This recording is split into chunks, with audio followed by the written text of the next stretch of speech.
Chapter 4. Seriously, the dude cannot drive. You've heard about bad Boston drivers? That's my Uncle Randolph. The dude gunned his BMW 528i, of course it had to be a BMW, and shot down Commonwealth Avenue, ignoring the lights, honking other cars, weaving randomly from lane to lane. You missed a pedestrian, I said. You want to go back and hit her? Randolph was too distracted to answer. He kept glancing at the sky as if looking for storm clouds. He gunned the BMW through the intersection at Exeter. So, I said, where are we going? The bridge. That explained everything. There were like 20 bridges in the Boston area.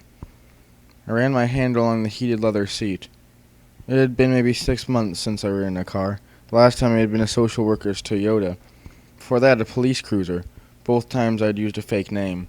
Both times I escaped. But over the past few years, I've come to equate cars with holding cells.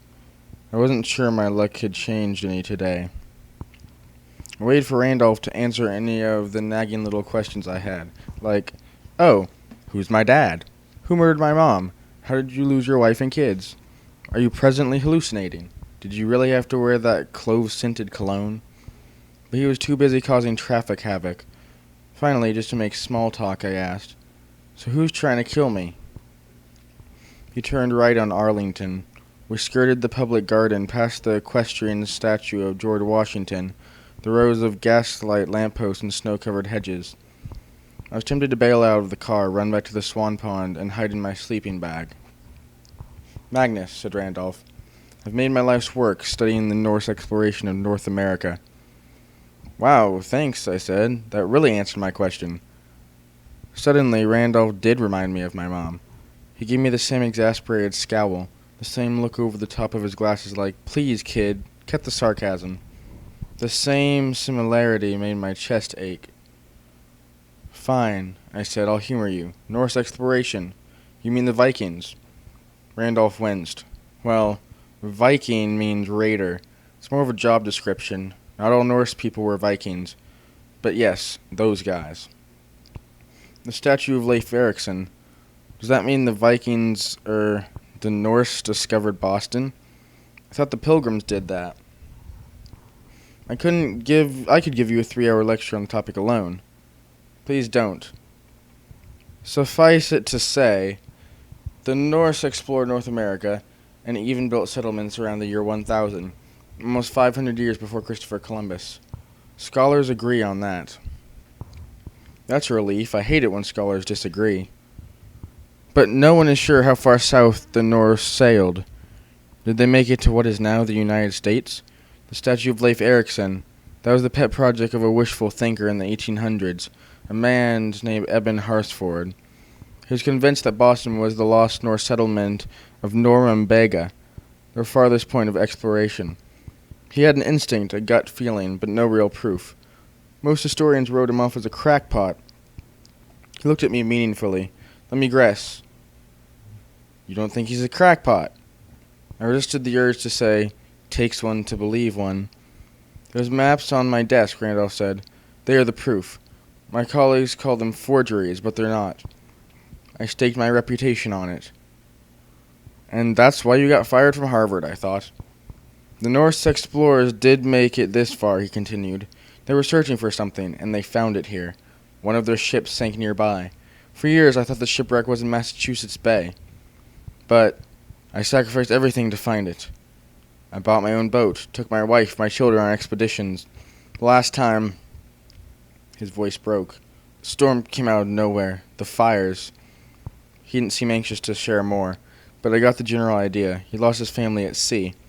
He really had staked everything on his crazy theory about Vikings in Boston. I felt bad for the guy, sure. I also didn't want to be his next casualty. We stopped at the corner of Boylston and Charles. Maybe I'll just get out here. I tried the handle. The door is locked from the driver's side. Magnus, listen, it's no accident you were born in Boston. Your father wanted you to find what he had lost 2,000 years ago. My feet got jumpy. Did you just say 2,000 years? Give or take. I considered screaming and pounding on the window. Would anybody help me? If I get out of the car, maybe I could find Uncle Frederick and Annabeth, assuming they were any less insane than Randolph. We turned onto Charles Street, heading north between the public garden and the common. Randolph could have been taking me anywhere. Cambridge, the North End, or some out-of-the-way body dump. I tried to keep calm. 2,000 years? That's a longer lifespan than your average dad. Randolph's face reminded me of the man in the moon from an old black-and-white cartoon. Pale and rotund, pitted and scarred, with a secretive smile that wasn't very friendly. Magnus, what do you know about Norse mythology? This just gets better and better, I thought. Not much. My mom had a picture book she used to read me when I was little. And weren't there a couple of movies about Thor? Randolph shook his head in disgust. Those movies. Ridiculously inaccurate. The real gods of Asgard. Thor, Loki, Odin, and the rest are much more powerful, much more terrifying than anything Hollywood could concoct. But they're myths. They're not real. Randolph gave me a sort of pitying look. Myths are simply stories about truths we've forgotten. So, look, I just remembered I have an appointment down the street.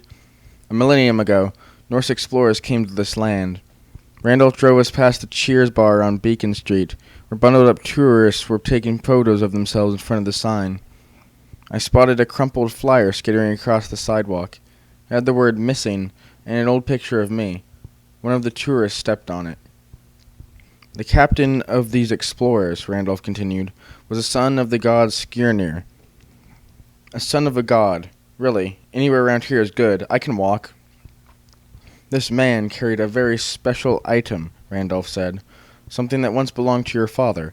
When the Norse ship went down in a storm, that item was lost. But you have the ability to find it. I tried the door again, still locked. The really bad part? The more Randolph talked, the less I could convince myself that he was nuts. The story seeped into my mind. Storms, wolves, gods, Asgard. The words clicked into place like pieces of a puzzle I'd never had the courage to finish. I was starting to believe him, and that scared the baked beans out of me.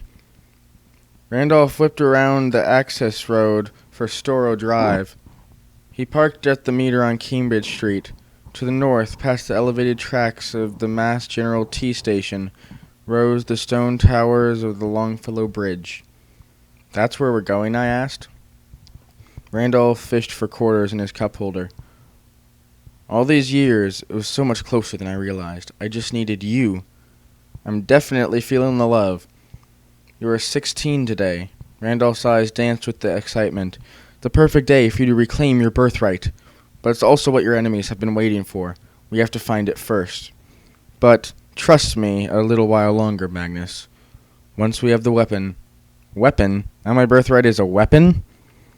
Once you have it in your possession, you'll be much safer. I can explain everything to you. I can help you train for what's to come. He opened his car door. Before he could get out, I grabbed his wrist. I usually avoid touching people. Physical contact creeps me out, but I needed his full attention. Give me one answer, I said. One clear answer, without the rambling and historical lectures. You said you knew my dad. Who is he? Randolph placed his hand over mine, which made me squirm. His palm was too rough and calloused for a history professor's.